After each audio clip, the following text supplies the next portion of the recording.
നമസ്കാരം. വാർത്തകൾ വായിക്കുന്നത് ബീരാൻകുട്ടി മലപ്പുറത്തുനിന്ന. വാർത്തകൾ വിശദമായിട്ടാണ് പറയാം. ഇന്നലെ ഇജ്ജാത്തും പജ്ജുംപാടെ നല്ല കലാപം ഉണ്ടായിട്ടുണ്ട്.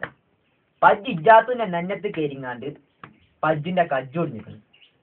പിന്നെ നമ്മൾ 5 കൊല്ലം ഭരണത്തിൽ നിന്നിട്ടും മെമ്പർ കുൽസു ഈ നാടിന് വേണ്ടി ഒരു ചണ്ടിയും ചെയ്തിട്ടില്ല.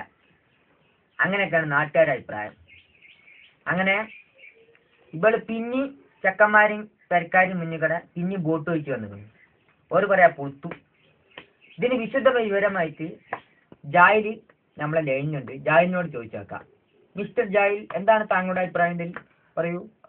സരസുവിന്റെ കുലുസുവിന്റെ ഭരണത്തെ കുറിച്ച് പറയുകയാണെങ്കിൽ കുലുസു നല്ല ഒരു ഭരണമായിരുന്നു. 5 കൊല്ലം കൊണ്ട് കുലുസു നമ്മുടെ നാടിന് ഒരുപാട് നല്ല നല്ല കാര്യങ്ങൾ ചെയ്തിട്ടുണ്ടെന്നാണ് പൊതുവായിട്ടുള്ള ഒരു നിഗമനം. അതെ. പിന്നെ കുലുസു നല്ലൊരു ഭരണാധികാരിയാണ്. അതെയോ?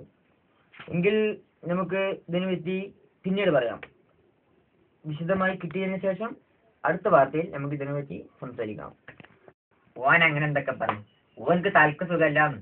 ഓൻ്റെ തന്നെ ആരും കാര്യമാക്കണ്ട. ഇനി നമുക്ക് സ്പോർട്സിക്കാണ് കിടക്കാം. മട്ടത്ത് നടന്ന 2020 9 കളി നടന്നതിൽ 8 കളിയും തോറ്റിരിക്കുന്നു. അതിൽ ഒരു കളി മാത്രം തോറ്റിട്ടില്ല, ജയിച്ചിട്ടില്ല, നടുവിൽ നിന്നിക്കുന്നു. ഇതിനെപ്പറ്റി ശരിക്കും നമുക്ക് അന്വേഷിക്കാണ്ട് പിന്നീട് പറയാം. വാർത്തകൾ കഴിഞ്ഞിരിക്കുന്നു. ഇനി അടുത്ത വാർത്ത 8:35 ഞാൻ വായിച്ച. ഒഴിവുണ്ടെങ്കിൽ സൗകര്യം ഉണ്ടെങ്കിൽ കണ്ടോണ്ടി കേട്ടോണ്ടി. നമസ്കാരം.